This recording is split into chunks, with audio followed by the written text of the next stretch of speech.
Halo teman-teman semua, perkenalkan kami dari kelompok 2 mata kuliah Investasi dan Pasar Modal Universitas Mataram. Di video kali ini kami akan menjelaskan suatu materi mengenai produk yang diperdagangkan di Bursa Efek Indonesia. Adapun sub-sub materi yang akan kami bahas yaitu efek di pasar uang, efek di pasar modal, risiko dan imbal hasil, dan yang terakhir adalah indeks efek dan aksi korporasi. Semoga teman-teman semua dapat mengambil manfaat dari video yang kami sajikan dan selamat menyaksikan.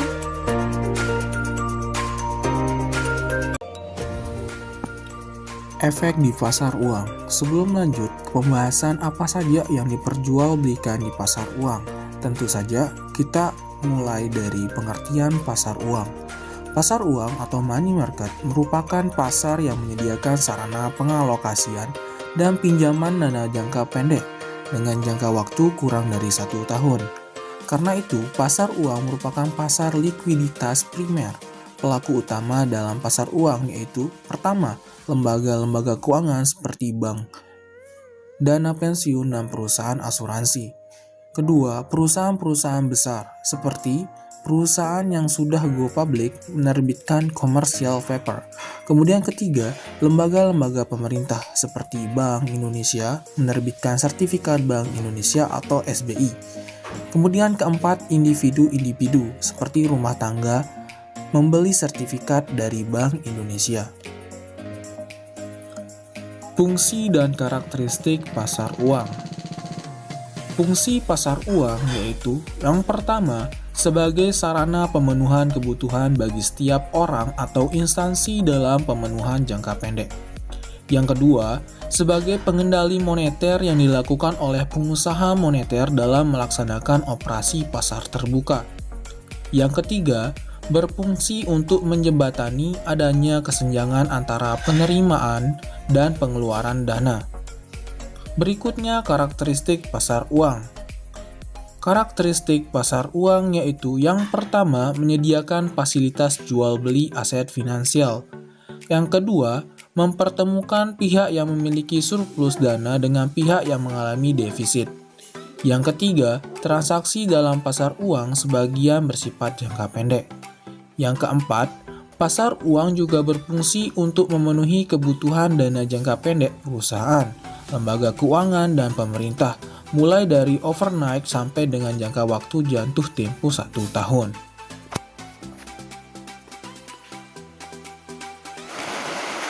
Surat-surat berharga yang diperjualbelikan di pasar uang. Yang pertama, Treasury Bills. Treasury Bills merupakan instrumen hutang yang diterbitkan oleh pemerintah atau bank sentral yang ada di Amerika Serikat. T-bills tidak memberikan bunga secara langsung, tetapi dijual atas dasar diskonto dengan jumlah diskonto yang telah ditetapkan melalui proses pelelangan. Yang kedua ada commercial paper. Commercial paper atau disingkat dengan CP merupakan promes yang tidak disertai dengan jaminan yang diterbitkan oleh perusahaan atau bank untuk mendapatkan dana jangka pendek. CP pada dasarnya merupakan promes di mana penerbit berjanji akan membayar sejumlah uang tertentu pada saat CP jatuh tempo. Yang ketiga ada negotiable certificate of deposit. Sertifikat deposito merupakan instrumen yang diterbitkan oleh suatu bank atas unjuk dan dinyatakan dalam suatu jumlah, jangka waktu, dan tingkat bunga tertentu.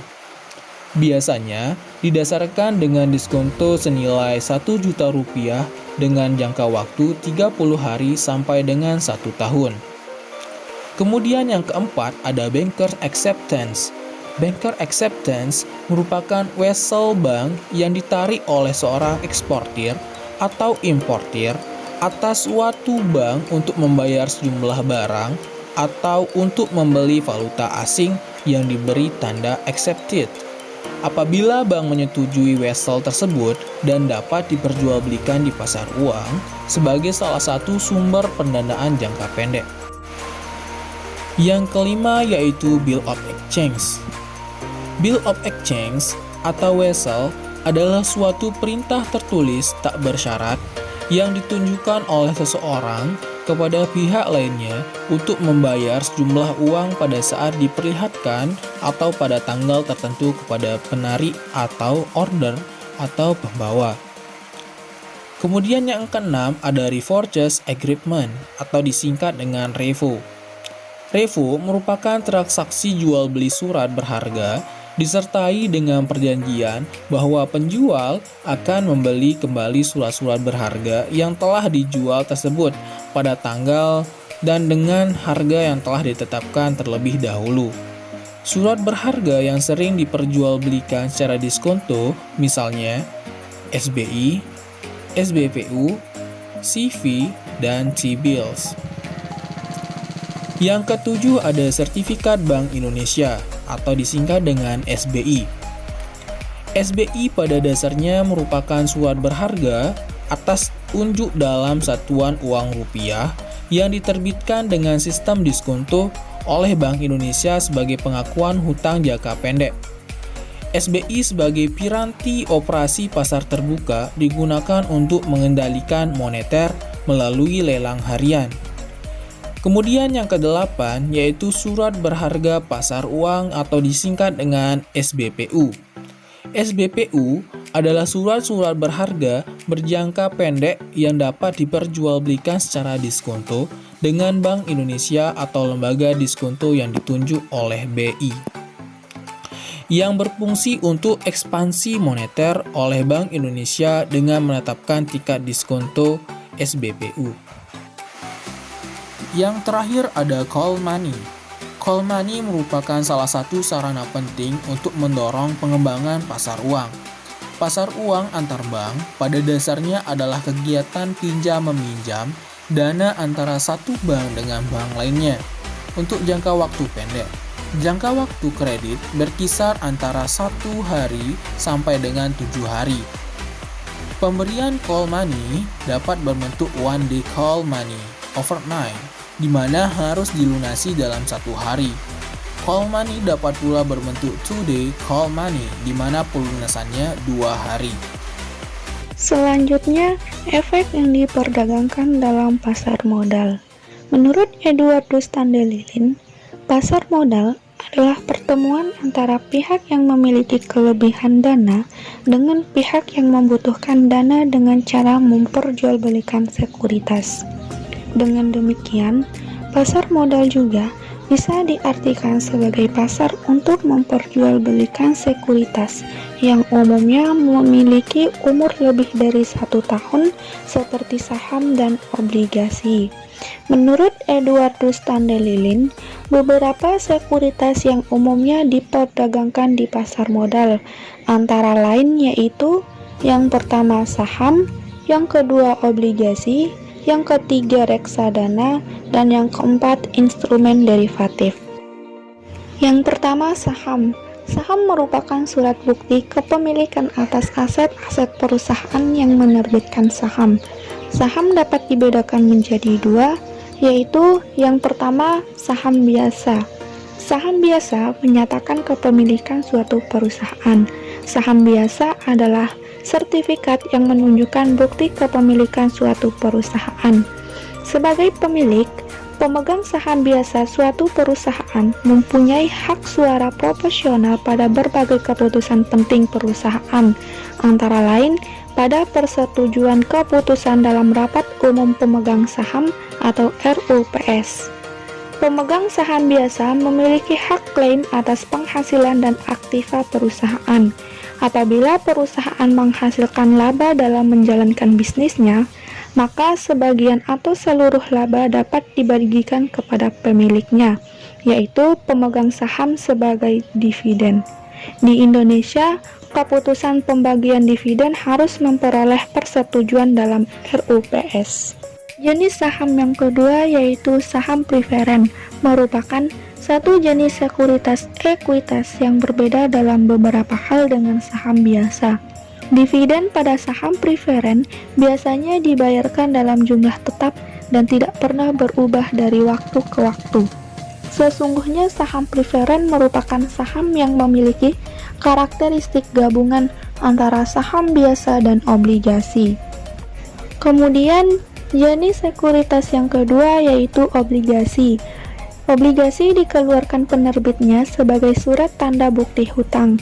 Obligasi adalah sekuritas yang memuat janji untuk memberikan pembayaran tetap menurut jadwal yang telah ditetapkan.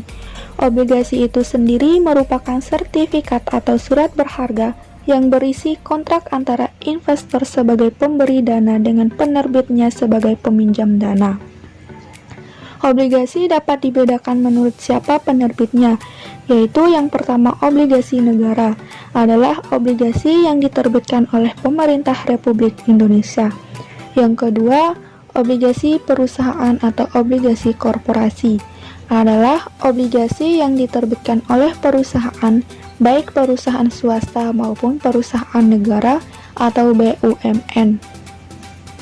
Jenis sekuritas yang ketiga yaitu reksadana, merupakan suatu jenis instrumen investasi yang juga tersedia di pasar modal Indonesia, di samping saham, obligasi, dan sebagainya. Reksadana mudahnya dapat diartikan sebagai wadah yang berisi sekumpulan sekuritas yang dikelola oleh perusahaan investasi dan dibeli oleh investor. Berdasarkan bentuk hukumnya, reksadana dibedakan menjadi dua, yaitu yang pertama reksadana berbentuk perseroan dan yang kedua reksadana berbentuk kontrak investasi kolektif. Dengan bentuk perseroan, perusahaan yang menerbitkan reksadana menghimpun dana investor dengan cara menjual saham reksadana yang selanjutnya diinvestasikan pada berbagai jenis sekuritas di pasar modal maupun di pasar uang. Di Indonesia, reksadana berbentuk perseroan dikelompokkan lagi menjadi dua, yaitu reksadana terbuka dan reksadana tertutup. Dengan reksadana terbuka, investor tidak hanya dapat membeli saham reksadana, tetapi juga dapat menjualnya kembali kepada perusahaan penerbitnya. Sedangkan dengan reksadana tertutup, investor tidak dapat menjual kembali saham reksadananya kepada perusahaan penerbitnya. Namun, investor dapat memperdagangkannya di bursa efek. Sedangkan reksadana berbentuk kontrak investasi kolektif merupakan kontrak antara manajer investasi dan bank kustodian yang mewakili investor. Berdasarkan jenis investasinya, reksadana yang ditawarkan dapat dikelompokkan ke dalam 5 jenis, yaitu yang pertama reksadana pasar uang, merupakan reksadana yang menginvestasikan dananya khusus pada berbagai jenis sekuritas di pasar uang. Contohnya adalah reksadana bira dana kas. Yang kedua, reksadana pendapatan tetap, merupakan reksadana yang menginvestasikan dananya khusus pada portofolio obligasi. Yang ketiga, reksadana saham, merupakan reksadana yang menginvestasikan dananya khusus pada portofolio saham-saham perusahaan. Contohnya adalah reksadana niaga saham. Yang keempat, reksadana campuran, merupakan reksadana yang menginvestasikan dananya pada berbagai jenis sekuritas yang berbeda, baik di pasar modal maupun di pasar uang. Contohnya adalah reksadana anggrek yang mengkombinasikan investasinya pada sekuritas bersifat ekuitas dan sekuritas bersifat utang jangka panjang. Yang kelima, reksadana terproteksi, merupakan reksadana yang memberikan proteksi atas nilai investasi awal investor melalui mekanisme pengelolaan portofolio. Jenis sekuritas yang keempat yaitu sekuritas derivatif, adalah aset finansial yang diturunkan dari saham dan obligasi dan bukan dikeluarkan perusahaan atau pemerintah untuk mendapatkan dana.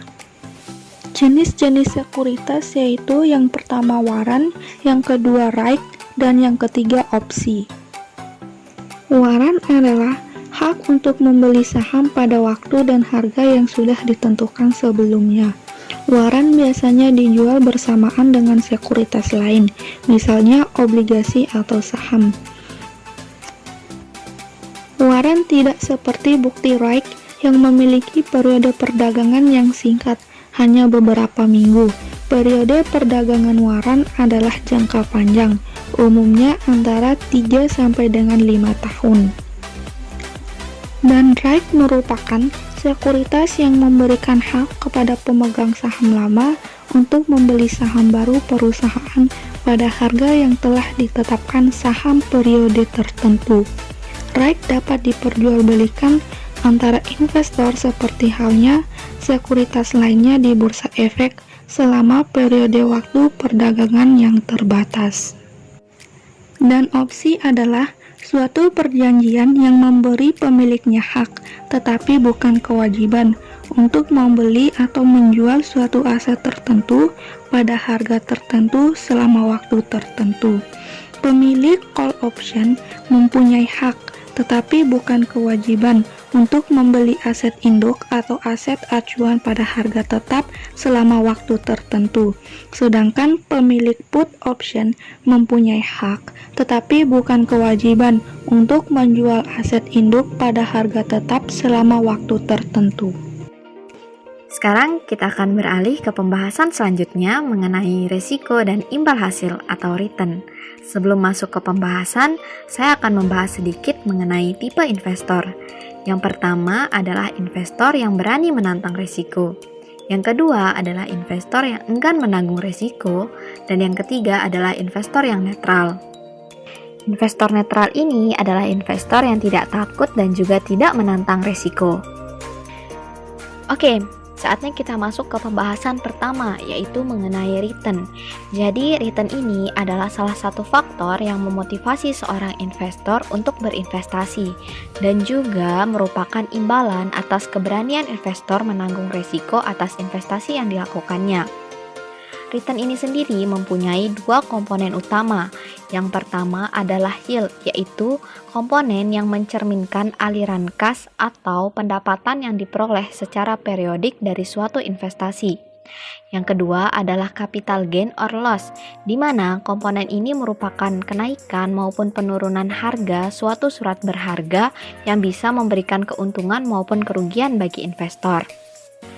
Dari dua komponen ini, kita bisa menghitung total return, yaitu dengan rumus yield plus capital gain or loss. Pembahasan selanjutnya mengenai jenis-jenis return. Terdapat 3 jenis return. Yang pertama adalah return realisasi, yaitu return yang dihitung berdasarkan data historis. Return ini berguna sebagai dasar penentuan return ekspektasi dan risiko di masa mendatang. Yang kedua adalah return yang diharapkan. Return yang diharapkan akan diperoleh oleh investor di masa mendatang. Berbeda dengan return realisasi yang bersifat sudah terjadi, return ini diharapkan merupakan hasil estimasi sehingga sifatnya belum terjadi. Dan yang ketiga adalah return yang dipersyaratkan.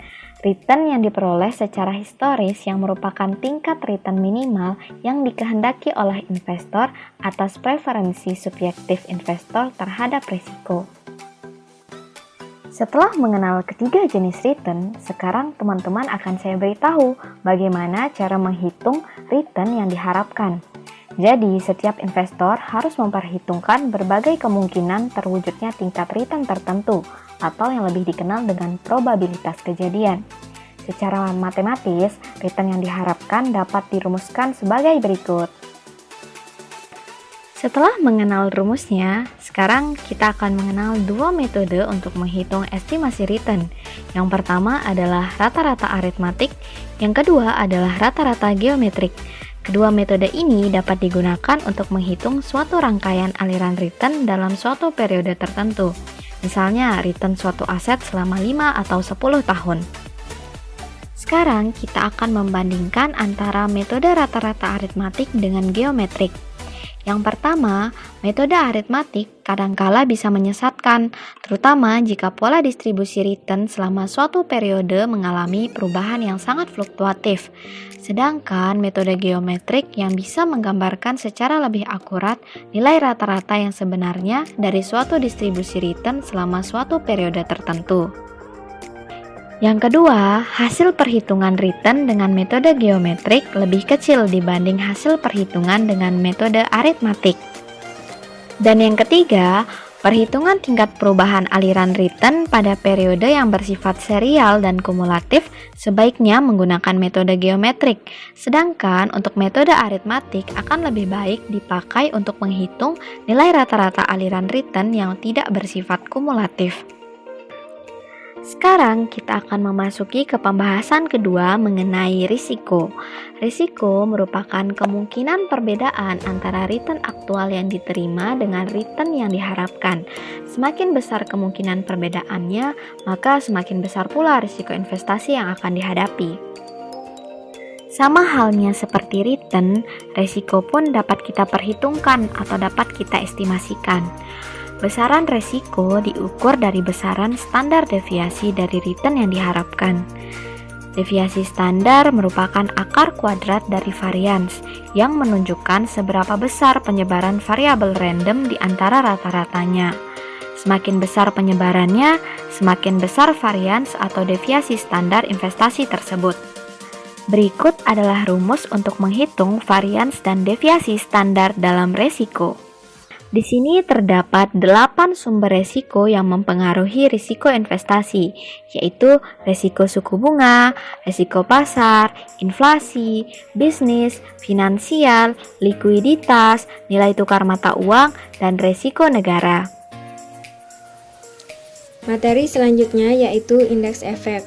Dalam konteks pasar modal, indeks efek adalah portofolio teoritis yang berisi sejumlah efek yang dikumpulkan atas tema dan kriteria tertentu yang mengukur baik sebagian maupun keseluruhan dari sebuah pasar. Indeks efek memiliki beberapa fungsi. Yang pertama sebagai tolak ukur atau benchmark. Indeks efek dapat menjadi acuan atau tolak ukur kinerja portofolio bagi para investor. Yang kedua, sebagai pengembangan produk atau underlying. Indeks dapat menjadi dasar dari pembentukan produk pasar modal seperti produk investasi yang mengikuti indeks secara pasif seperti ETF dan reksadana indeks maupun kontrak derivatif atas indeks seperti kontrak berjangka indeks efek dan kontrak opsi atas indeks. Ada beberapa jenis indeks efek yang ada di Indonesia. Untuk lebih jelasnya, bisa dilihat di dalam tabel ya.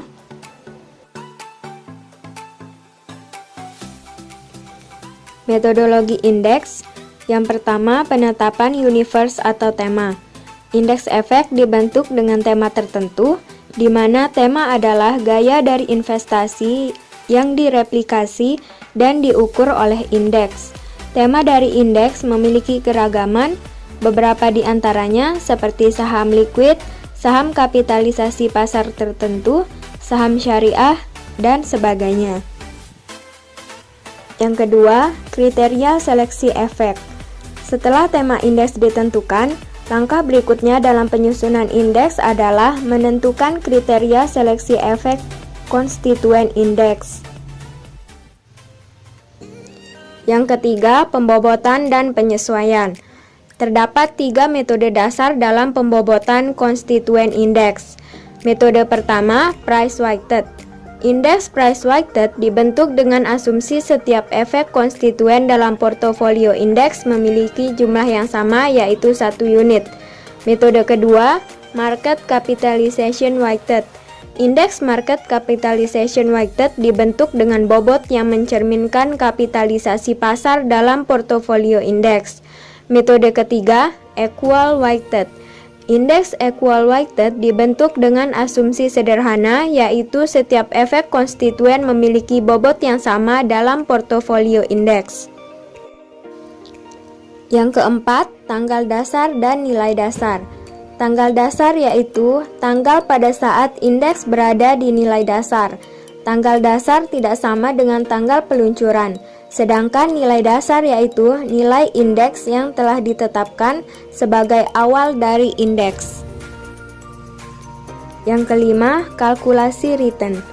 Indeks dihitung dalam frekuensi tertentu, antara lain bulanan, harian, menitan, hingga real time. Price return index yaitu hanya mengukur perubahan harga antara capital gain atau capital loss. Seluruh indeks di BEI adalah Price Return Index. Total Return Index yaitu mengukur perubahan harga dan income atau dividen. Net Total Return Index yaitu porsi dividen sesudah pajak. Yang keenam, backtesting. Backtesting adalah penghitungan nilai indeks dengan metodologi konsisten sebelum tanggal peluncuran. Tujuan backtesting adalah untuk memberikan gambaran pergerakan historis atas indeks yang baru diluncurkan. Yang ketujuh, index maintenance. Untuk mengikuti dinamika pasar, dilakukan review atas indeks secara berkala. Review dilakukan secara periodik, baik tahunan, 6 bulanan, maupun 3 bulanan. Hasil dari review adalah perubahan efek konstituen dan perubahan bobot efek konstituen. Terdapat jeda antara pengumuman dan implementasi review untuk memberi kesempatan pada pelaku pasar untuk menyesuaikan portofolio. Selanjutnya ada aksi korporasi. Aksi korporasi adalah tindakan strategis yang dilakukan oleh emiten yang secara signifikan mempengaruhi jumlah dan harga efek saham atau obligasi yang dimana dikeluarkan oleh emiten. Nah, beberapa jenis dari aksi korporasi antara lain: yang pertama ada right issue. Right issue merupakan pelaksanaan dari preemptive right, yaitu hak yang memungkinkan para pemegang saham untuk menjaga porsi kepemilikan dan hak suara dalam RUPS berupa prioritas untuk membelikan efek yang baru diterbitkan oleh emiten sebelum ditawarkan kepada pihak lain. Yang kedua ada waran. Waran adalah efek yang diterbitkan oleh suatu perusahaan yang memberi hak kepada pemegang waran untuk memesan saham dari perusahaan tersebut pada harga tertentu untuk jangka waktu 6 bulan atau lebih sejak diterbitkannya waran tersebut. Selanjutnya ada stock split dan reverse stock split. Stock split adalah pemecahan nominal saham menjadi saham dengan nominal yang lebih kecil dengan rasio tertentu. Misalnya, 1 unit saham nilai nominal 1000 dipecah menjadi 2 unit saham nominal 500. Reverse stock split adalah kebalikan dari stock split, yaitu penggabungan beberapa saham menjadi saham dengan nominal lebih besar dengan rasio tertentu. Selanjutnya ada shares buyback. Shares buyback atau stock purchase adalah pembelian kembali saham yang beredar di pasar oleh perusahaan penerbit. Selanjutnya ada obligasi konversi dan obligasi tukar. Obligasi konversi memberikan hak kepada pemegang obligasi untuk mengkonversi obligasi menjadi saham dari perusahaan penerbit obligasi dengan rasio yang sudah ditentukan. Obligasi tukar memberikan hak kepada pemegang obligasi untuk menukar obligasi menjadi sejumlah saham yang diterbitkan oleh perusahaan lain. Selanjutnya ada callable bond. Callable bond adalah obligasi yang dapat dilunasi lebih awal oleh penerbit obligasi sebelum masa jatuh tempo obligasi.